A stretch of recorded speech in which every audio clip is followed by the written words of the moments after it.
Mulanya guys, tak banyak yang menyangka bahwa hari itu akan tiba pada tanggal 21 Mei tahun 1998 setelah berbagai tekanan dari para demonstran dan parlemen. Soeharto ini akhirnya menanggalkan jabatan presiden yang telah diembannya selama 31 tahun. Soeharto tak sendiri saat naik tahta. Oleh sebab itu, wajar bila dirinya pun tak sendirian ketika turun dari jabatan orang nomor satu di Republik ini. Bersamaan dengan kejatuhan Soeharto, beberapa sosok di lingkaran terdekatnya juga ikut dilengsarkan dari jabatan strategis, tak terkecuali Prabowo Subianto.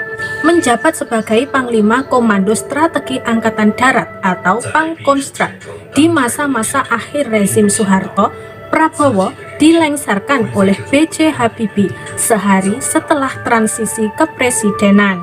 Prabowo kemudian langsung digantikan oleh Majen TNI Johnny J. Lumintang. Hal itu dibenarkan langsung oleh para petinggi ABRI kala itu. Prabowo kemudian digeser ke tugas baru sebagai staf komando ABRI di Bandung, menggantikan Legend TNI Ari J. Kumaat. Sikap Habibie tidak ditanggapi diam oleh Prabowo kala itu, seperti dicatat Habibie dalam bukunya yang berjudul Jalan Panjang Indonesia Menuju Demokrasi yang terbit pada tahun 2006. Pada 23 Mei 1998, Prabowo berbincang empat mata dengan Habibie untuk membahas duduk perkara detail pencopotannya. Habibie di sisi lain menanggapi pertanyaan Prabowo dengan sikap tenang. Kala itu, B.J. Habibie ini menjawab pertanyaan Prabowo dengan jawaban, "Anda tidak dipecat, tetapi dipindah tugaskan." Habibie lantas menjelaskan bahwa Prabowo dicopot lantaran dirinya mendapat laporan dari Panglima ABRI tentang adanya gerakan pasukan Kostrad pimpinan Prabowo menuju Jakarta, Kuningan, dan Istana Merdeka. B.J. Habibie khawatir akan ada kudeta.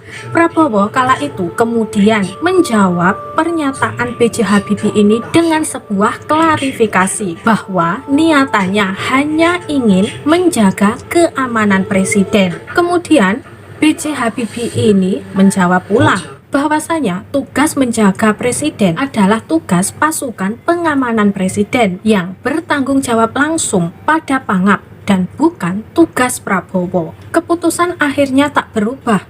Prabowo tetap lengser dari jabatan Pangkostrat dan pindah tugas ke Bandung.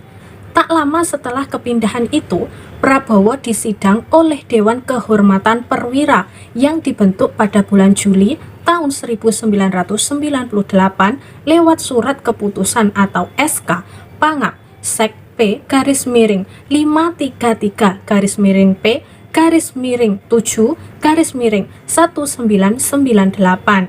Menurut arsip LBH Jakarta, setelah sidang pada tanggal 10, 12, dan 18 Agustus tahun 1998, Dewan ini kemudian mengeluarkan SK Kep _3-8-1998-DKP yang isinya berupa rekomendasi pemberhentian Prabowo dari pangkat Letnan Jenderal. Sejak saat itu, bahkan hingga Habibie meninggal dunia pada bulan September tahun 2019, Prabowo ini diketahui lebih banyak bergerak di luar militer dan berada di barisan oposisi. Sikap itu baru berubah pada bulan Oktober 2019 saat Presiden Joko Widodo kembali menarik si anak emas Pak Harto ke lingkaran pemerintahan.